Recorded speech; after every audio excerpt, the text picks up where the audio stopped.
Chelsea taking on Aston Villa at Villa Park in that FA Cup replay. Remember, it was goalless at Stamford Bridge. Villa are the favourites to advance. Chelsea come into this game, of course, off the back of that embarrassing home defeat against Wolves. Here's Mauricio Pochettino. We are demanding the support to the team, to the players, because I know the quality, and we know the quality of the player. The players have an amazing quality. The only problem is take time to build a team. And that is, the reality that we need to translate to the fans, and the fans to be patient. Of course, that we are going to find a way to succeed. Too many things that we need to fix before to talk about tactics or about to talk football. But we are entitled to fix all these things. As soon as possible, for sure, we are going to perform and be in the position that the club deserves, And for more on this, let's welcome Ian Darke. Ian, Chelsea fans last season must have thought, right, we've hit rock bottom, the only way is up. Well, I'll tell you what, Pochettino's taken them even lower. Yeah, they've lost more games than they've won in the Premier League. They've shipped 4 at Liverpool. OK, you can excuse that because Liverpool at Anfield are a really dangerous proposition. But 4 at home to Wolves. I don't think Wolves had won away since October. And they ran riot, really, at Stamford Bridge. Their pace was way too much for Chelsea. They've lost any kind of feel of they're going to win football matches for me. There's no leadership. There's no cohesion. There's no sense of style about the team. And there've got to be big questions against Pochettino now. I mean, he arrived with a big reputation. He took Spurs to a Champions League final. But the club's lost their way and the fans are extremely disillusioned and were chanting for Jose Mourinho at the end of the Wolves game. So it's all bad. And that is a big, big game for them at Aston Villa, that cup replay. They've got to go out now and play like wounded tigers and fight and put in a performance. But are they going to? I'm not so sure. No, and that's it, isn't it? Like, you think, right, we know what Chelsea need to go out there and do, but I'm sure not many people have got any sort of belief that they go out there and actually get it done. No, because they just seem like a team of individuals, basically. But Pochettino's had them for a long time now. Mm-hmm. Why can't he get them playing as a group? Because they don't fit.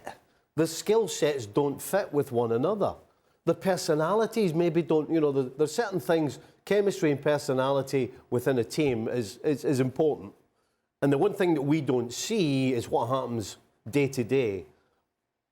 But it certainly doesn't look as though the personalities are coming together and the individuals don't look as though they're coming. So you end up with the team stepping on the field who are doing their own thing, regardless of what the manager's doing. Because there's no way that Pochettino doesn't have them on the training field, put them together, running through set plays, set plays and systems when you've got the ball, whether it's going down the right, coming back out, going down the left, or trying to open up the opposition to go through the middle. They're doing all these things. But when it comes to the game, they can't produce it. So you give Pochettino a pass? No. Look, we always talk about results are when managers lose their job, it's invariably because they don't get results. And if that's the criteria solely, then he doesn't get a pass. But the fact is that what's happened before him and what we're now realising as far as the players they've signed, I don't think you can stick the blame on Pochettino. I just don't. I mean, let's be honest. Look at that back line. Just from a defensive point of view, we know the struggles, they don't have a centre-forward who can score goals. Let's look at the back line. I mean, seriously, Gusto, who does he get a game for? Nobody. Disasi, nobody. Silva is 39 years of age and Chilwell can't defend either. So straight off the bat, and you've got Petrovic in goal, who is a novice at this level. And you wonder why they're losing goals. And I'm not even talking about what the problems they've got going forward. So, considering what Pochettino's got from a defensive point of view, do you really blame him that they're losing goals? Ian, you do blame Pochettino. They're not good enough. Yeah, they're not good enough. But I think, we're deep into the season now. My feeling about Chelsea this season from the beginning was there would be this big transitional period. They were poor last season, and you thought it might take time for everything to gel. But I thought by now they might be producing a rather better tune than they have. I mean, we're into February now, and you're never sure what you're going to get from this Chelsea team. They've had the odd day, didn't they? Draw 4-4 with Manchester City, but that really is kind of an isolated incident. 6 against Middlesbrough. Yes, they've got to the Carabao Cup final, but they've got to face Liverpool in that final again. And you saw what happened against Liverpool the other day. So, I mean, it doesn't look good. What we're seeing, this might be at the moment as good as they are. Look at that. Just honestly, have a look at that. Mm-hmm. You've got a guy who's won the Champions League. Yeah. You've got a guy in Potter who had Brighton playing incredible football. Certainly Chelsea don't when he was there. And you've got Pochettino, a guy who's taken the team to a Champions League final as well. And we're sitting here and we're trying to blame the manager for everything. How is that possible? It's staring you in the face what the problem is. There's 3 guys, like three of them sitting up in the stand, who've brought all these players in who cannot play together. And I don't hear one person talking about them. Everything seems to be thrown on the manager. I don't think you can blame the manager only. I think there are others, namely the owner, who probably could bear the brunt of the blame. But he's not going anywhere. You're not going to sack the entire squad. So now you're trying to make a case for Pochettino, and all you can come up with is, well, everybody else is bad. He's not really done much either. You know, this squad is not playing well. Even if those pieces don't fit together, there has been absolutely no improvement in who Chelsea are. Now, I for one, I cannot sit here and believe that Pochettino didn't have anything to do with the transfer spending in summer of 2023. Everybody knew he was going to be Chelsea manager from probably about May, but didn't want to take it before the end of the season. So I firmly believe he had a say in who comes in and maybe less so who goes, because Chelsea just needed to sell players. Well, Cole Palmer is one of the bright sparks of the season so far. Nkunku has come in and done really well. You can't spend 100 million on Caicedo, have him look as poor as he does, and not blame the manager who, again, in my opinion, probably had something to do with him coming in and hasn't seemed to have much of a plan for what to do with Caicedo either. So it's...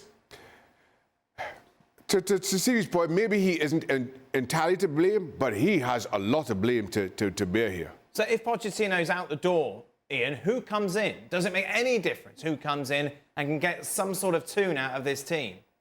Well, that's the thing, isn't it? Because you've got to think succession planning. There's no point just throwing ahead to the mob and saying, oh, it's not going well, we're going to get rid of Pochettino. I don't think they're going to do that, or you'd hope, that you can never be sure under this Todd Bowley regime, because there have been so many kind of scattergun buys and odd decisions that almost anything can happen. But, you know, your guess is as mine about who might take over. It is still a big club and a big job, so there'd be plenty of good candidates for it. But I don't think Pochettino getting fired is that imminent. I mean, I think he gets off the hook, doesn't he, if they win the Carabao Cup final, but I don't think they're going to. Also, what's not helping, we're hearing reports Enzo Fernandez wants out. He's not happy. Thiago Silva's wife is tweeting after games saying, basically, we need a change. This is such a toxic squad, you feel, at the moment. And I'm not quite sure, if I'm a Chelsea fan, where I see that light at the end of the tunnel. Yeah, I'm not sure. Yeah, I'm not seeing it either, in all honesty. And I think one of the main reasons you're not seeing that light at the end of the tunnel is because the one who's kind of blocking all the light is the man who's sitting at the very top in Todd Bowley. This has been, Chelsea as a football club has been trending towards this toxicity ever since he took over. There was nothing in terms of his plan about what he's building or his spending. All we could tell is he's spending a whole lot of money and trying to buy players when others identified them, which, as we could have told him then, was a disaster in the making, and it's proved to be as much. Now, again, he's not going anywhere. So how do you find that light at the end of the tunnel when he is the cause of the toxicity and others aren't able to kind of help him out? What's your team talk tomorrow to this Chelsea team ahead of a massive game against Aston Villa? I think the only thing you can do now is to try and get them to play for each other. That's my team talk. Because at the very least, if they're all trying hard for each other, something may happen. If that desire to go out and look after your mate isn't there, right, and it's the desire of, well, I need to look after myself, then you're not getting out of this. If that's the way the team's thinking. So if I'm the coach, I am trying to figure a way out of getting these guys to play for each other, because that's the only way out of trouble. If I'm Pochettino, I'm convincing everybody in that dressing room that we're a cup team. We're through to one cup final. Here's another cup.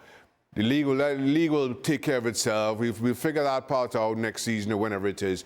But when all the chips are on the line, this is when we're at our best. That's what I'm saying to my team. In an effort to get some kind of a tune out of them. Meanwhile, Villa are completely at the other end of the spectrum, aren't they, really, Ian? I think we had expectations for them to do well this season, probably not this well. Yeah, I mean, they're going great guns, aren't they, at the top of the table or near the top of the table. They're still in the title race, really, mathematically, when you look at it. They've been terrific at home, except the last home game against Newcastle, where they gave a curiously muted performance. So I think Chelsea better hope that Aston Villa are in that kind of mood again, that they've maybe just gone off the boil a little bit. Of course, since then, they've gone away and banged in 5 goals at Bramwell Lane. So given Villa's home record, and Villa, I think, will be hungry to win the FA Cup this season, it's a real possibility for them. So, you know, you'd have to have Villa as pretty firm favourites for this game. Give me a score, Ian. I think Villa might win this, say, 3-1. Yeah, I think Villa are good for 3 goals against Chelsea. And I'll be honest, like every week with Chelsea, I'm not sure where they get the goals. Oh. Yeah, I'm going to be 3-1. 3-1 as well.